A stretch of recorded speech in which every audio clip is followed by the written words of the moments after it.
Hello, my name is Robin and welcome to Molten Music Technology. Today we are having a look at the Supercritical Redshift 6.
The Redshift 6 is a beautiful analog synthesizer with a lot of digital shenanigans going on, but underneath there are 6 whole voices, each voice capable of running up to 16 oscillators. That's 96 oscillators, potentially running as a single note unison or spread out across your keyboard in pads and leads, an ethereal, atmospheric, cathedral bound epic cinematic-ness.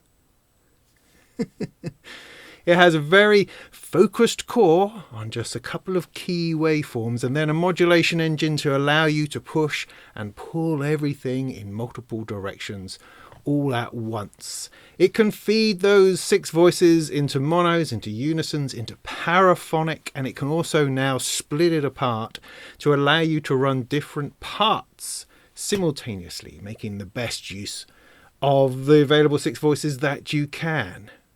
It's well made, well put together. It has some innovative ideas and features within its layout, within the way that the workflow is presented to you in this kind of crazy Star Trek control panel fashion.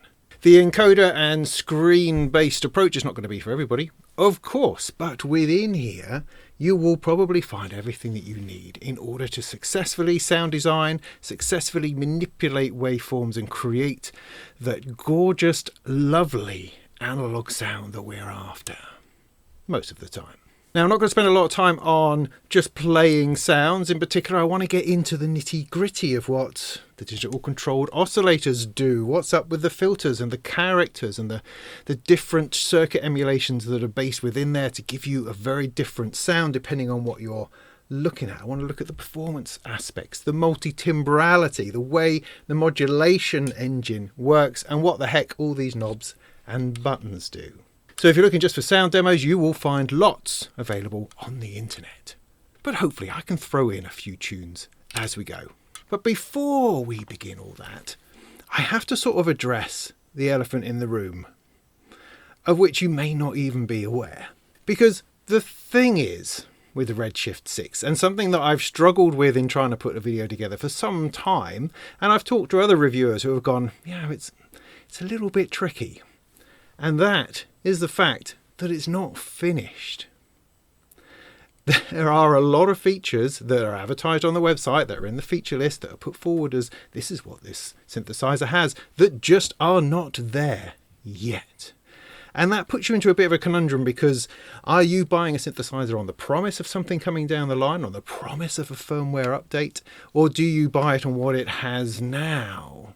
And certainly in terms of being a reviewer, I have to look at what it has now. In fact, I've almost reviewed this a couple of times now, but I was told by Supercritical there's just another firmware around the corner, and so I've put it on a shelf, wait for the firmware, comes along, install it, carry on, try again, and then do the same again. So there is certainly development going on, and these firmwares are coming, but there's ultimately no guarantee that the synthesizer will be any different from the one that you purchase. And so when reviewing this, I have to review it as it is now. And I also have to point out the fact that this button doesn't do anything.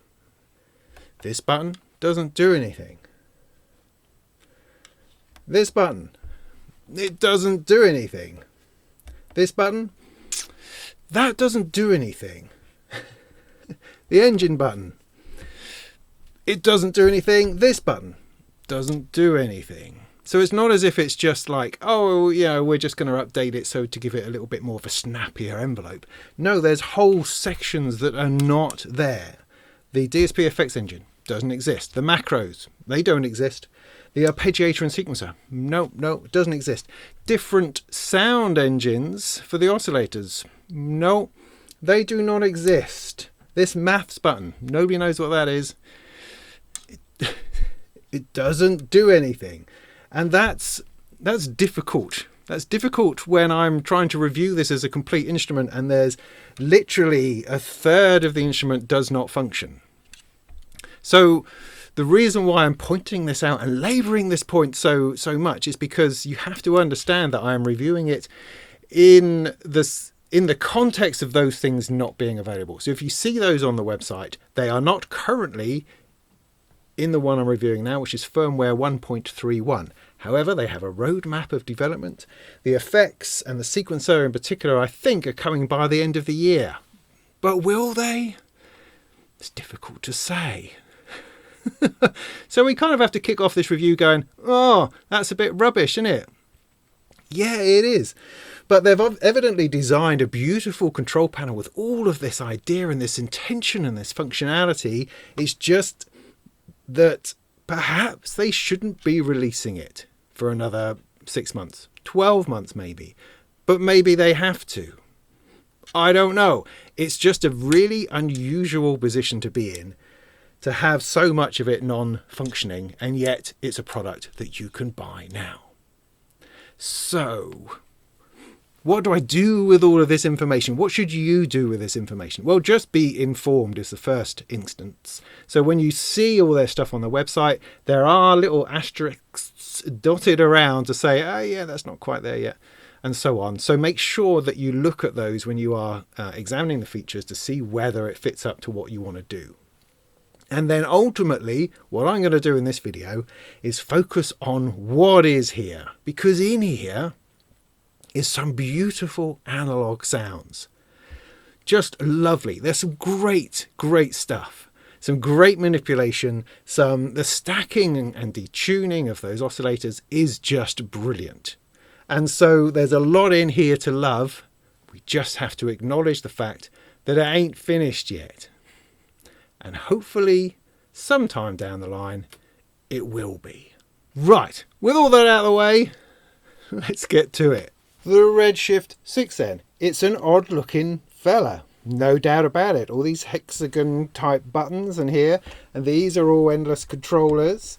There's a lot of focusing on the screen where you've got a whole bunch of other encoders and some buttons and some bits and a shift and some background bits.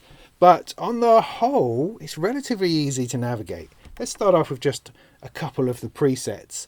Now, the top presets here are based upon the Multitimbral engine, which we will look at a little bit later on. The idea being that you can run up to 6 parts because it has 6 voices to play with, and you can run them all simultaneously on different MIDI channels, making it multi-timbral.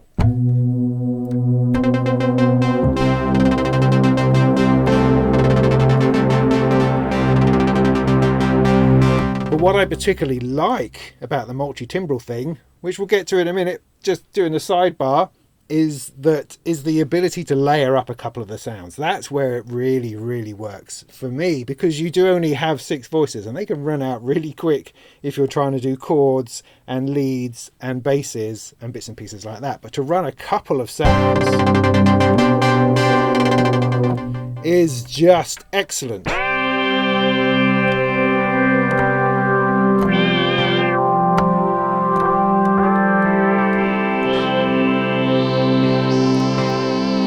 And suitably weird. Good. So let's pick something relatively simple. You can browse the presets. They sort of load as you go through them.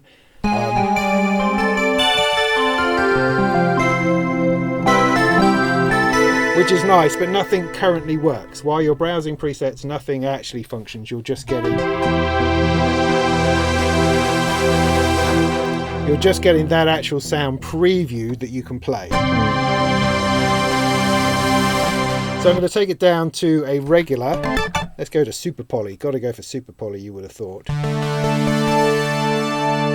So once you like a preset, hit OK, and then you're properly involved in it.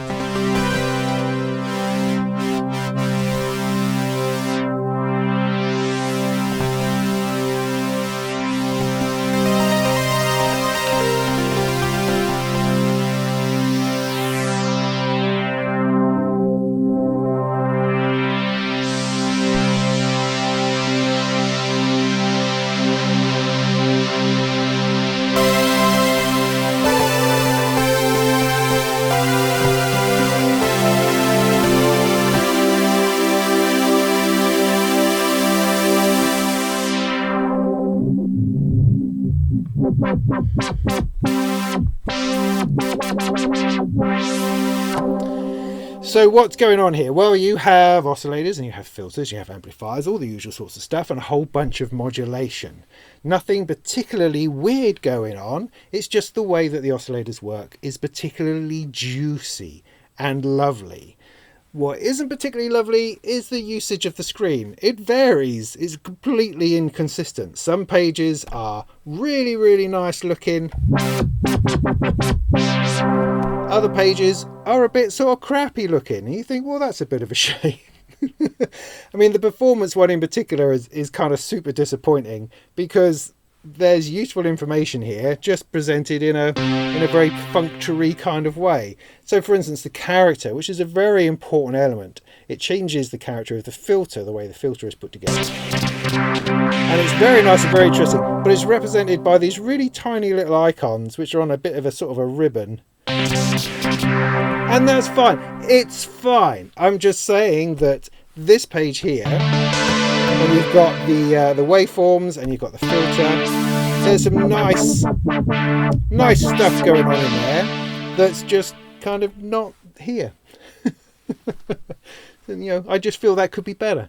But by the by, so let's go through these buttons over here just to see what the heck is going on. So DCO, digitally controlled oscillators, because that's what we have. So there are no additional engines. There's no wavetable. There's no sample-based anything. There's no extra stuff to bolt on, but there perhaps might be potentially in the future via this engine button, which doesn't do anything. So what we have, and let's enjoy what we have, is a dual oscillator voice where you can have either sawtooth or square wave, pulse wave, or nothing. You can have nothing if you like. So at the moment we've got our dual saws, if I can find it, and we've got a whole stack of them. So what the extraordinary core of this oscillator can do is stack and recreate more versions of itself on top. So you've got this whacking great big stack knob here, and you can bring that all the way down so you've just got the one. Then you can bring in more, and more, and more, and more, and more, and more, and more. Now you can see the uneven nature of this stack. That's to do with the detune here. If I pull the detune out,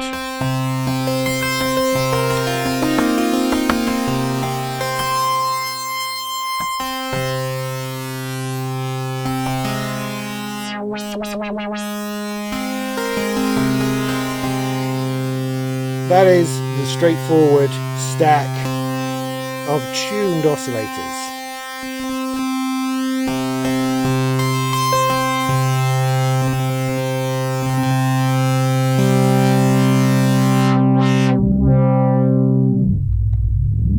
I think what would be good at this point would be to initiate a patch just to make sure that we're only listening to what we're listening to. Remember, as I said, there are no effects. There's no effects. It's coming soon. No effects. So you're hearing it completely dry. And that's actually interesting because it doesn't sound like it needs effects. If that's not an odd thing to say, because the oscillators are so rich and the detuning and the stacking is so interesting that you don't really need a bit of chorus. You don't really need a bit of reverb necessarily, but I will put some on later on just to try, just to see what that sounds like. So in order to create an init patch, you press Shift and Perform, and there we are. Very simple. Let's go back to our oscillators. You start off with the dual waveform, sawtooth. I can throw this up on here just for the minute so we can see what we're looking at. Now we've got a bit of detuning going on. Let's turn that off and they should relatively remain calm. And when you introduce that detuning, that's really quite lovely, as you'd expect.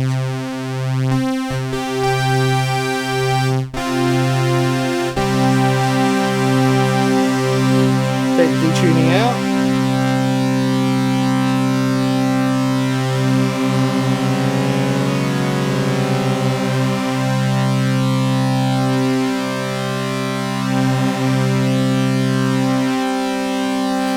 So then let's stack up to see how that changes the sound.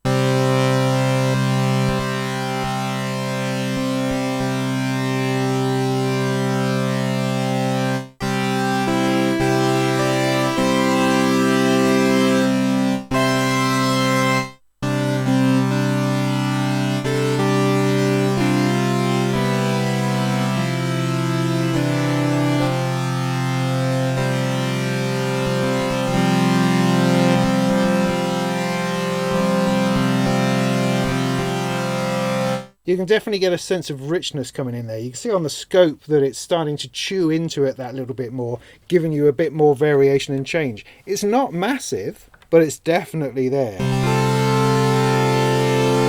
And you experience that a lot more as you start to detune.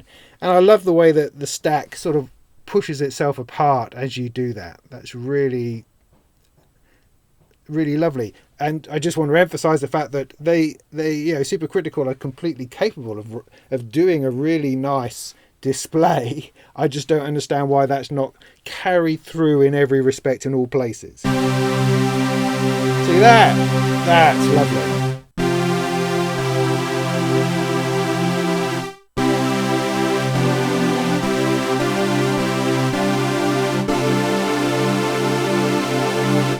Other things you can do in the DCO page is you can tune oscillator number 2. You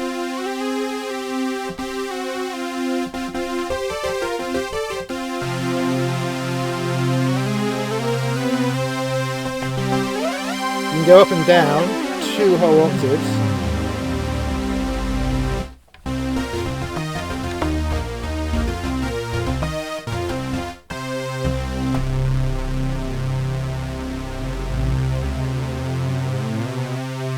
You also hold shift and detune. Rather than using the detune, you can separately tune the second oscillator if that's what you want to do.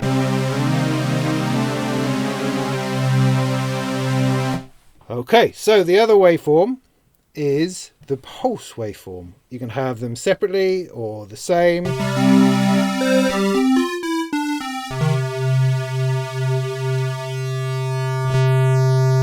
If I bring the stack down just to the square,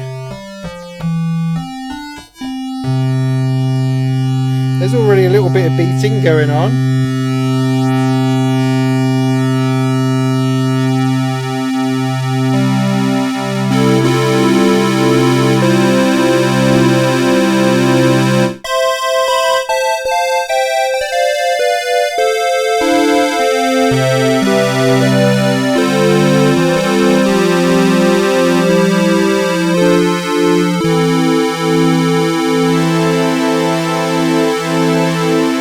Pulse width on both.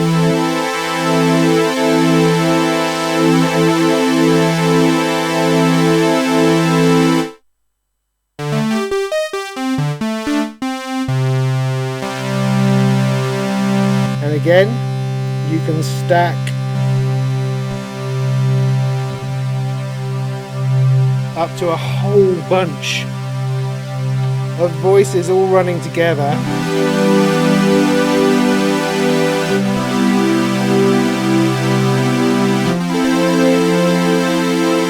Just gives it this richness.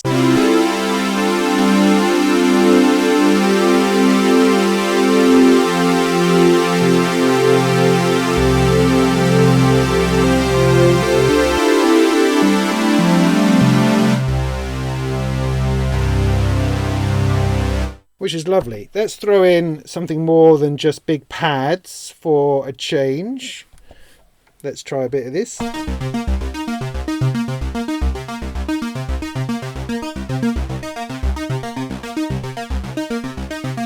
So we also have noise. Each voice has its own noise generator.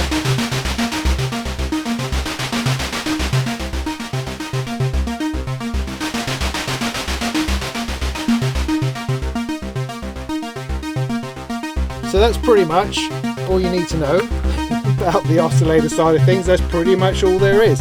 The good news is that you can modulate pretty much all of it. We'll come to that in a second. But first, you want to jump into the filter. Now the filter comes with a whole bunch of different characters, which I mentioned earlier. And that gives us lots of things to play with.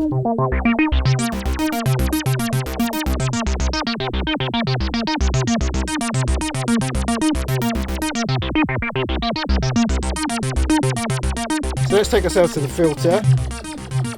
Now there's only one actual sort of filter model, I suppose, and that's called the Classic. There will be more, apparently, there will be more down the line. But within the filter, you've got different modes, which moves nicely from a high pass to a band pass to a low pass. That's a really nice feature. As you can see, the screen is nicely animated. You've also got envelope amount here, which is nice. It's a good thing. I like it.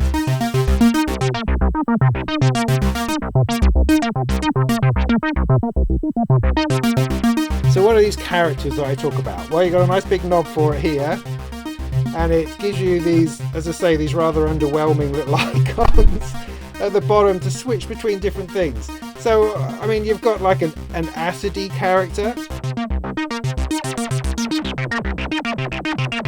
if I put it on a little bit more of an edge. You've got a liquidy character.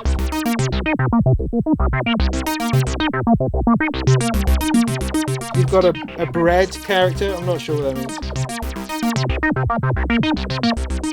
A ladder,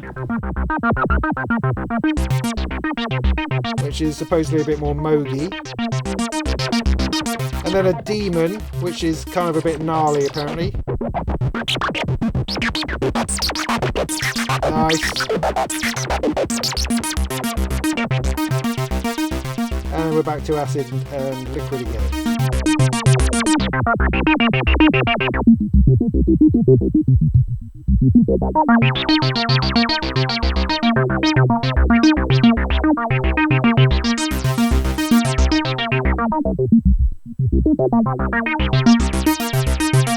So going along with this, of course, we're going to need our envelope, which you'll find on this button here, the VCF Envelope button.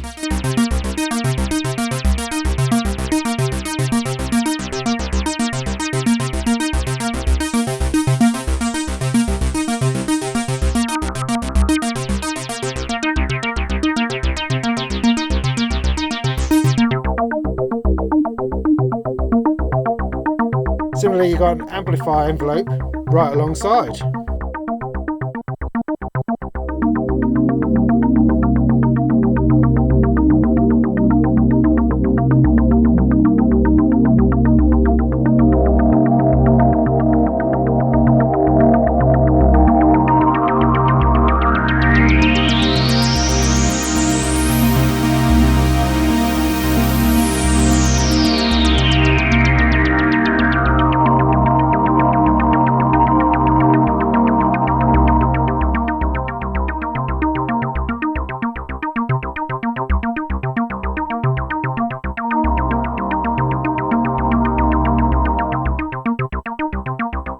It's really nice, and as I say, no effects.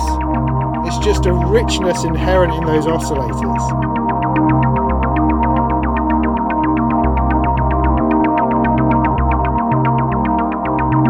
You've also got this nice drive knob here, which drives into the filter.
Awesome. So, I mean, I mean, that is more or less it. I mean, it's an analog synth. There's not a whole lot going on. You've got oscillators, you've got filters, and you've got envelopes, and that is your sound. That's your sound base. And what's lovely about this is that you can stack up those oscillators. That creates this richness going forward. You can shift them slightly and easily with the detune knob, and then you can filter, drive, resonance. There's no drop off as you increase the resonance. There's no lack of bass going on. You can just push into it, and that drive then overwhelms and, you know, bashes, crushes it against itself in just really nice ways. So yeah, there ain't much wrong with that, I have to say. So let's have a look at modulation then.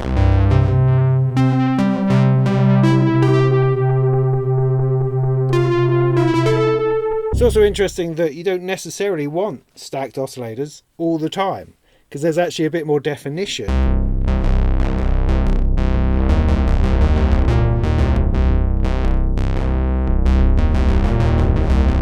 in that than there is in this.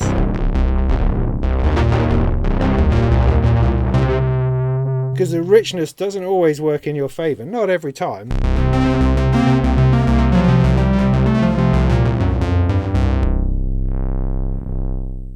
Right, so what can we modulate? Well, pretty much anything you like. You've got 4 LFOs here. You've also got other sources like notes on the keyboard, velocity, your wheel, aftertouch, potentially. That's a different coloured button. I'm not entirely sure why. The voices. I can't remember exactly how that works, but it's very clever. And also the gate. So when you hit something, when you hit a new note, that then can become a source of modulation. But, you know, let's not go too mad. Let's just stick with some helpful things. So for modulation, all I have to do is hold the button and then turn the knob that I wish to modulate. So let's turn the balance between these two waveforms, turn up the modulation amount, and that should be it.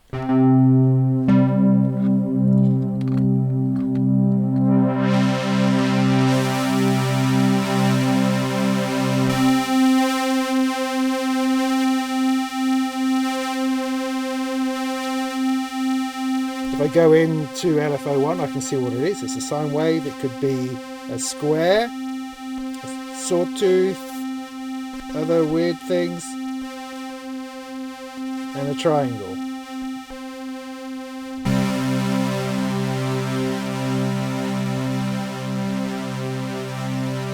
That's quite subtle. If we whack the tuning up a couple of octaves on the second oscillator,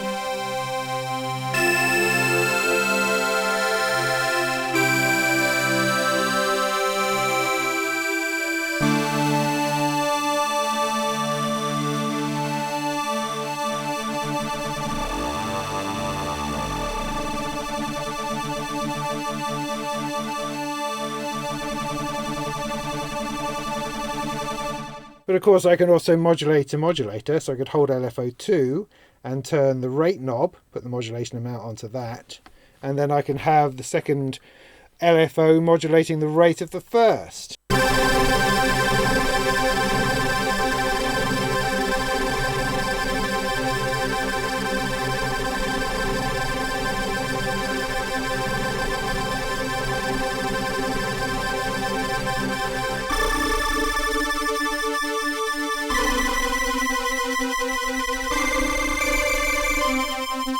And while that's happening, LFO3, I can stick that into the filter.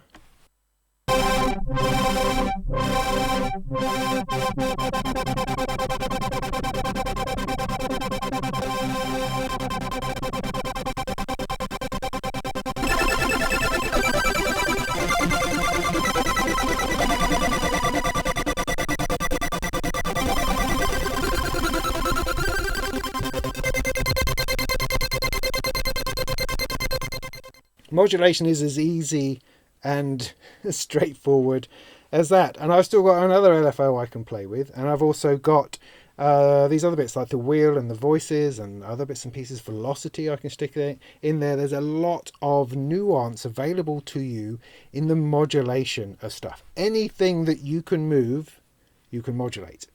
And then you've got the mod matrix button here, which makes great use of the screen to show you exactly what's going on. You've got source, destination, sources, goes through every single one here, off velocity, aftertouch, gate, mod wheel, voice bits and pieces, note, random notes.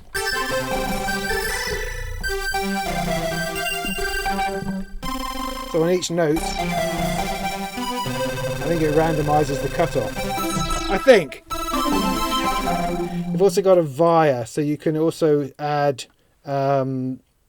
something else that it goes through as a complementary modulator of a modulator.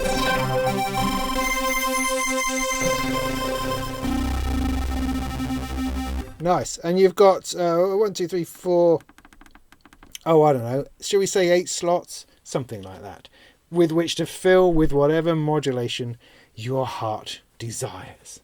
Right, so let's start with an initialized patch again. Let's have a look at the voices. So this little panel here, this ring of 6, allows you to get into the different voices and the different parts when you're dealing with a multi-timbral sound, or the layering of sound, because you can layer and you can split as well. So perhaps to look at this first, let's bring up a multi-timbral preset.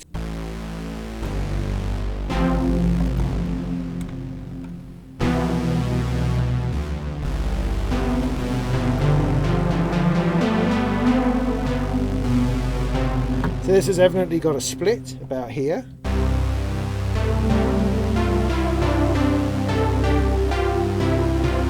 Got 2 parts going on, I can see them illuminated. If I press the parts button, it'll show me what's going on. So I've got number 1 and number 2, each has a different configuration of voices going on that you can change. So we're on this one down here.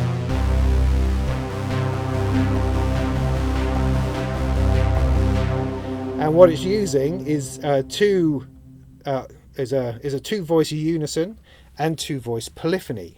And that's represented by the little squares you've got on here. So if I change the unison, you'll see it's now 3 voice unison. That's as far as it's going to go, because we've only got 6 voices in total, and we've got 2 voice polyphony. So I can go down to 2 or 1. But that line at the top shows you that those are connected. And then you've got the polyphony over here. So I can increase the voice count up to 3.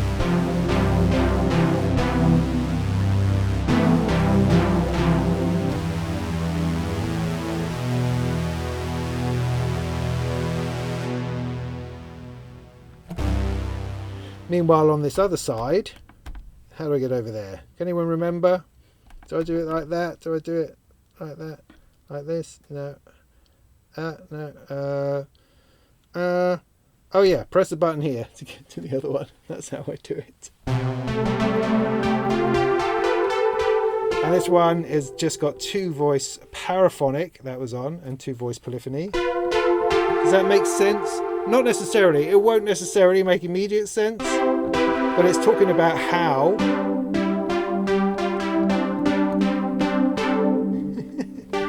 you make best use of those 6 voices. How do you do it?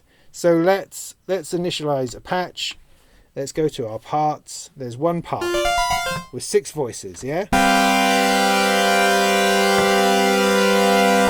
So what we could do is put that to polyphony of 1.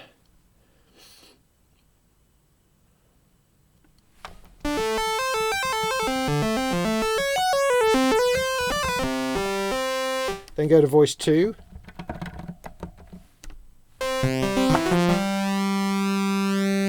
Put that down to also 1. 3. Same again. 4, 5, and 6. So they've now each got 1 voice each, so I could play them all simultaneously, and they would all play, and they could be individual.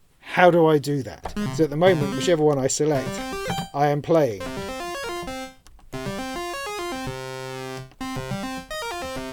Well, you use this thing called grouping. At the top here, you can set it all to different groups, and then you can address a group with a single MIDI channel, allowing you to do the layering that I talked about. Otherwise, I could play these individually from individual MIDI channels like a multi-timbral synth, because that's what it's aiming for. But you can also group them up, which is really, really useful. So let's just put them all on the same group for the moment.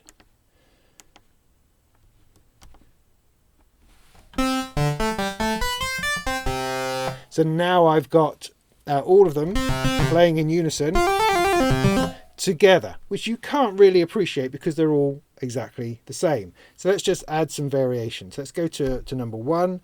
Let's change it to one of those and detune it a little bit. Let's then go to voice 3. Let's put that up a couple of octaves.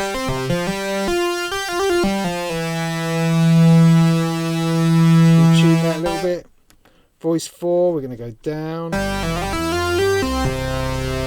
Change one of those into a square wave. Where is it? Like that.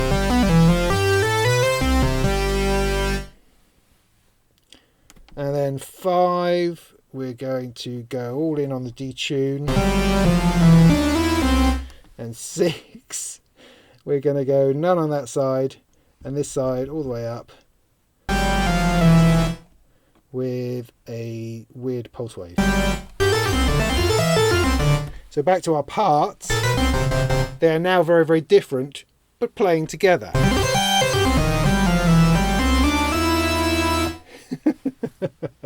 Which may not be what you want, but that just gives you an example of how you can layer up all 6. Now, as I said probably at the beginning, what it works really well at is to give you a couple of sounds, I think, and that layers beautifully. So if I do something with this patch, just very quickly, tune it a little bit, give it a little bit of stack, a little bit of drive.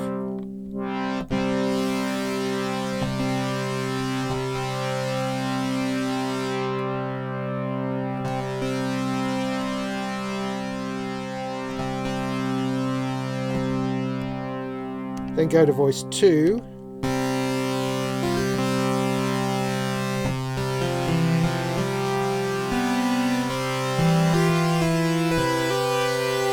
Now they're going to start stealing voices from each other if we're not careful, but let's not worry about that for the moment. So with voice 2, I'm going to give that a bit of a higher idea. I'm going to give it a higher square, I'm going to give it a different character.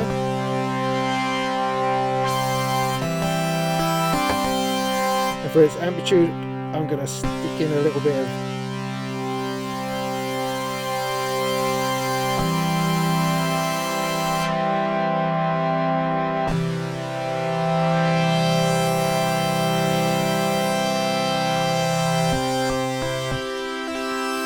we go back to the parts and reduce the polyphony on each, just so that they have their own thing going on.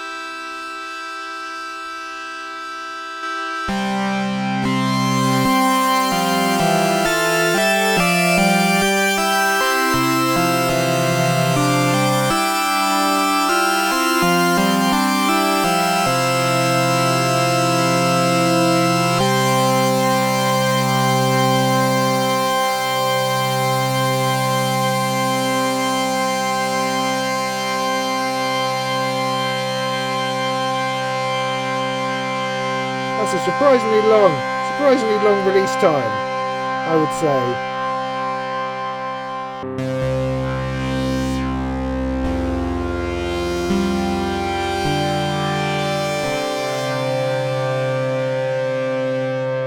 Yeah, very interesting. Now you have this ability to do things paraphonically if you wish, and now that allows you to have oscillators which are working within the same filter. It gives it a different feel, a different sound. If I just use this second one by itself, if I take number 1 out for the moment, In fact, I can mute it. Look at that. Okay, so paraphony is using all of those oscillators through a single filter rather than having each voice go through its own filter. So I've gone to a paraphony of 4, which means I can have 4 notes running through one filter. So I'm using 4 of the oscillators, so that's 8 oscillators in total, because each one has 2 oscillators. I'm using that within kind of a single voice.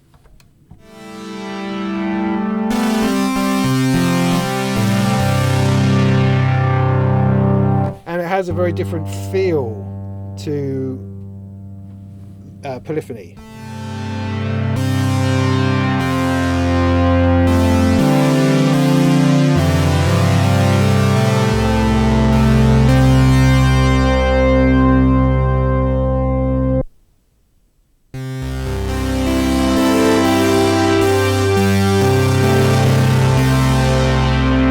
All of those voices are crowding together through the same filter, so it has a different feel to it. Now also, the envelopes don't work as expected in paraphonic mode because you've only got the one envelope and you've got all these events trying to go through it at the same time. So you actually have a different envelope that copes with that, which is the DCO envelope over here, and you can use that to shape this, to shape the oscillators within the paraphony.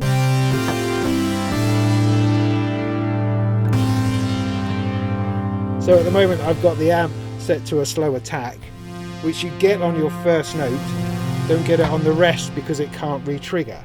If I put that to all the way up, then I can use the DCO envelope to affect the level of all of the oscillators going through that paraphonic setup. This sounds very complex and ridiculous to describe, when actually it really isn't. But there's a definite feel that you get from a paraphonic synthesizer that's not there when you go back to regular polyphony. So ultimately what I'm coming around to saying is that because of the limit of 6 voices, you can use a paraphonic mode to get chords and other polyphonic things going on without using up all of your voices, because you're sneaking those extra oscillators and extra notes in to that single voice signal chain of going through the filter and amplifier. I hope that's as clear as mud.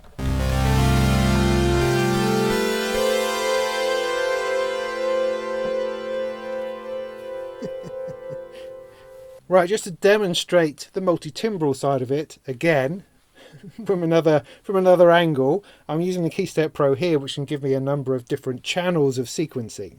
So I've got 3 different parts set up. Part A, or part 1 rather, which is a simple paraphonic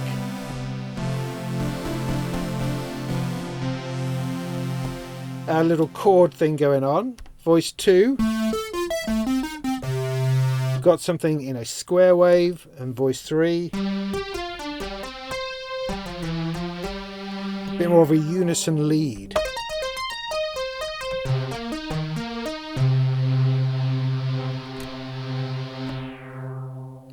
So what I'm going to attempt to do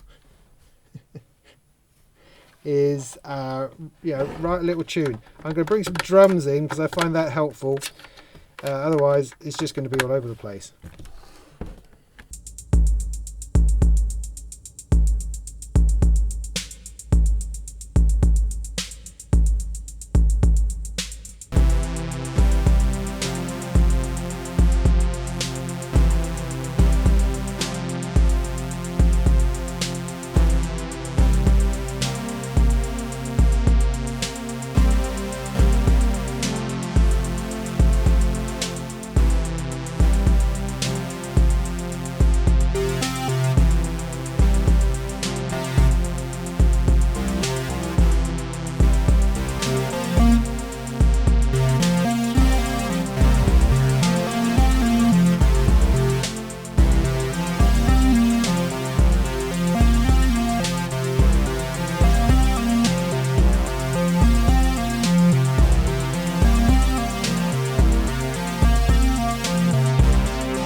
Something along those sorts of lines, an intertwined, a layering, a possibility of pulling out different aspects of an analog synthesizer into different layers and different ideas, different patterns, different places. It turns it from one of the synths you have on your table to potentially the only synth you have on your table. And that's quite an attractive notion considering how much space we don't have these days. So there you have it, a fumbling through the Redshift 6. I hope that was interesting. I hope that showed a bit of what was going on. I mean, it has an interface which not everyone is going to get on with. It's perhaps not my favorite approach. Screens, you do rely heavily on that screen. None of the knobs or encoders give you any idea what they are pointing at or have any value with until, you can press them down and it gives you a readout on the screen on a little bar thing, whereabouts it is. There's no values ever displayed or percentages or anything like that, but you are able to access the information on each of the knobs without having to turn it first. So that's really good when it comes to encoders and not something that we always see. The emphasis of what makes the sound great is definitely there. It is the detuning, the stacking, the balance, the character of the filter, and then the filter with its envelope amount all are present and correct right on the front, throwing themselves at you saying, yeah, play with these bits, play with these. Because that is where all your real sound crafting is. That's where you get into the nuts and bolts of those Demon Core Oscillators and start milling and mixing and fingering about in their juices. That is where everything tends to shine and leap at you as you're playing, as you're arpeggiating, as you're sequencing, and then just enjoying the movement of those sounds, of those waveforms. The modulation is excellent, and there are all sorts of examples of how great that is and how you can use it within the presets, which are plentiful and on the whole fantastic. So get stuck into those and you can start to experience just how well that modulation engine can work, because it's pretty comprehensive. 4 LFOs is a rarity on an analog synthesizer, I would say, and you've even got a spare envelope to throw at things, as well as throwing in aftertouch or the keys or notes or the reset or the gates, other bits of randomness that you can throw in there. Essentially its strength is in the manipulation of those two waveforms, your sawtooth and your pulse, provided that is really all you'll need or you're interested in, and let's face it, those are the mainstay of any kind of analog synthesizer, then you are going to have a ball sticking those up, getting those super saw sounds, those movements and the stacking of those oscillators into the glorious richness of what this can do. Could have had a sine wave though, couldn't it? Or a triangle wave, something just that little bit nicer. Then perhaps you could have had some cross modulation or some variable waveform changing from one to the other. As you sort of start to think about it, there is quite a lot missing from the Redshift that you do find in other synthesizers. That's not to mention, of course, all the stuff that actually is missing.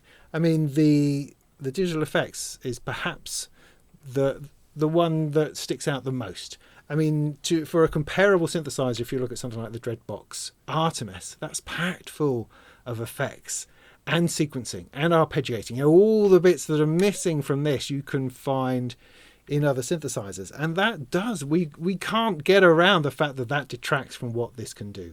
However, the sound and quality of those oscillators is exemplary in here. And that really ultimately is what has to sell it, if that's interesting to you. I said I was going to add some effects, so I've got some effects here in my little Chroma console.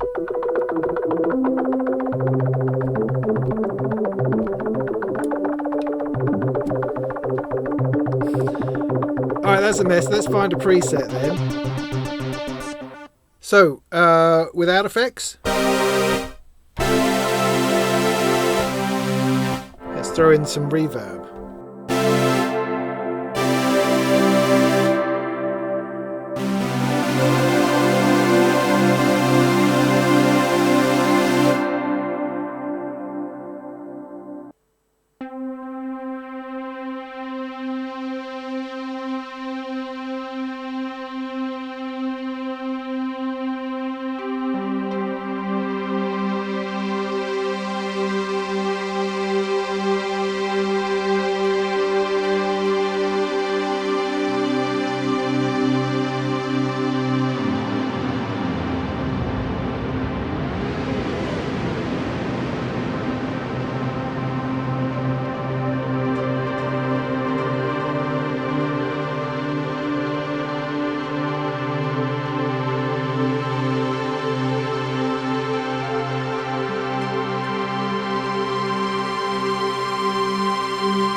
Is that interesting? Is that helpful?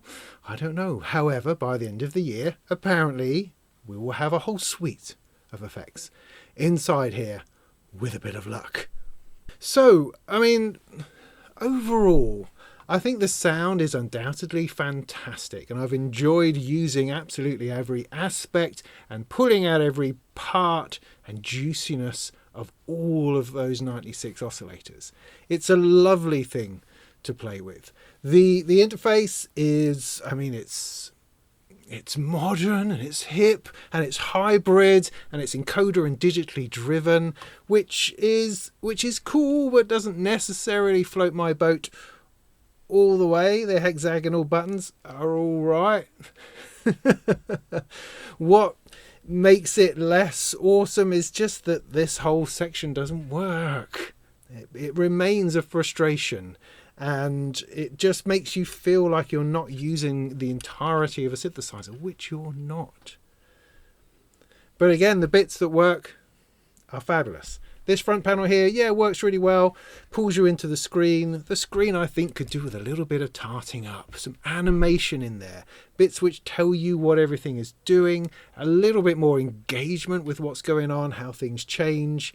I would like to see a little bit more animation and bits and pieces in there. I'm looking forward, absolutely, to more engines, to the effects, to the sequencer and other bits and pieces that could well be coming down the line.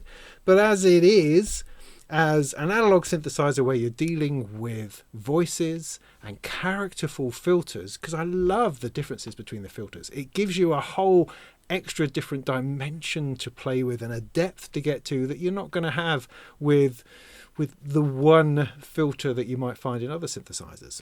Although, to be fair, in more hybrid situations that this is, you do tend to find different filter models now, so perhaps it's not that unique, but it's certainly very, very welcome. The movement between the modes is good. It's good to be able to transition from a low to a band to a high pass.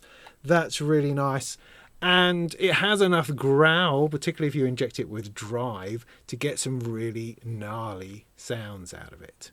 So there you go. I hope that was helpful. This is a review of the Redshift 6 version 1.31, which should be underlined because it may have new features in the future. But as it is now, this is what I have found. And in the meantime, go make some tunes.